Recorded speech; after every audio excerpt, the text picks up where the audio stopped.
अब प्रश्न दिया गया है बहुपद x³ minus 2x² plus 3x minus 2 का मान ज्ञात कीजिए। यदि पहला प्रश्न है x बराबर 0 हो, x बराबर 1 हो और x बराबर ऋण 2 हो, तो इसे कैसे हल करेंगे देख लेते हैं हल। अब बहुपद क्या दिया है, बहुपद को हम p से लिखते हैं। हमको दिया गया है बहुपद p और इसे x से px से लिखते हैं। क्या दिया है 5x³ minus 2x² plus 3x minus 2 दिया है। इसे हम क्या कहते हैं बहुपद। ठीक है, अब इसका मान ज्ञात करना है। जब x बराबर 0 हो तो पहला देख लेते हैं, पहले के लिए x बराबर जब 0 हो तब क्या होगा, तब जो x है जहाँ जहाँ वहाँ हम शून्य रख देंगे। तो p0 बराबर 5/0³ प्लस 2/0² प्लस 3/0 माइनस 2।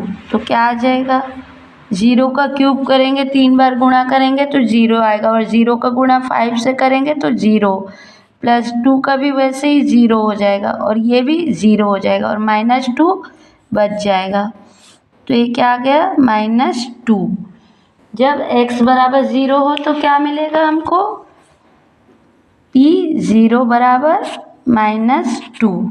ठीक है, तो ये क्या हो जाएगा हम कर रहा मान हो जाएगा बहुपद जो दिया गया है उसका। ठीक है, आंसर। ठीक, अब सेकेंड आएगा हमारा p क्या है x बराबर 1 के लिए।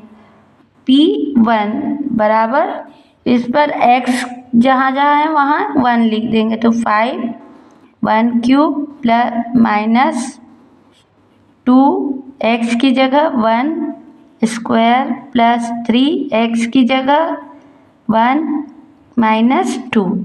ठीक है, तो ये क्या आ जाएगा, 1 का 3 बार गुणा करेंगे 1 गुणित 1 गुणित 1, ऋण 2 का 1 का 2 बार गुणा 3 गुणित 1 ऋण 2। तो यहाँ से क्या आ गया, 1 एकम 1 1 और 1 का 5 से गुणा किए तो 5 ऋण, उसी तरह 1 का 1 से गुणा किए 1 और 2 से गुणा किए तो 2 धन 3 एकम 3 ऋण 2। ठीक है, तो ये क्या आ गया 5 और 3 8, 8 ऋण 4, तो 8 में से 4 गया 4, और जो संख्या बड़ी होती है उसका निशान लगता है। तो यहाँ धनात्मक संख्या बड़ी है इसलिए धन का निशान। तो p1 बराबर क्या आ गया 4, और ये हमारा दिए गए बहुपद का मान होगा। ठीक है, तीसरा है हमारा x बराबर -2। तो ये जो बहुपद दिया है इसमें x की जगह पर हम -1 रखेंगे। ठीक है, तो p-2 रखेंगे। p-2 बराबर क्या हो जाएगा 5 और x³ की जगह -2 का क्यूब। ठीक है, -2 x² की जगह -2 का वर्ग प्लस 3 -2 और -2। तो यहाँ से क्या आ गया 5 2 ऋण 2 गुणा ऋण 2 गुणित ऋण 2 3 बार, ऋण 2 ऋण 2 गुणा ऋण 2 धन 3 ऋण 2 और ऋण 2।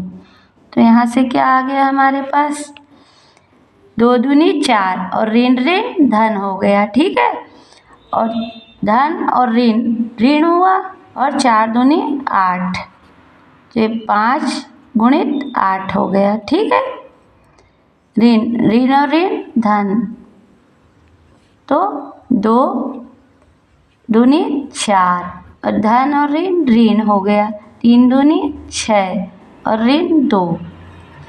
तो यहाँ से क्या आ गया हमारे पास 8 पंचे 40 और 4 धन में और धन और ऋण ऋण, 4 दूनी 8 और ऋण 6 और ऋण 2। ठीक है, तो ये सब ऋण में है तो आपस में जुड़ जाएगी, तो इसे जोड़ लेते हैं 40 और 8 48, 48 और 6 54 54 और 2 56, तो ये ऋण 56 आ जाएगा और ये होगा हमारा दिए गए बहुपद का मान आंसर। ठीक है, तो इस तरह से आप दिए गए बहुपद का मान ज्ञात कर सकते हैं। ठीक है।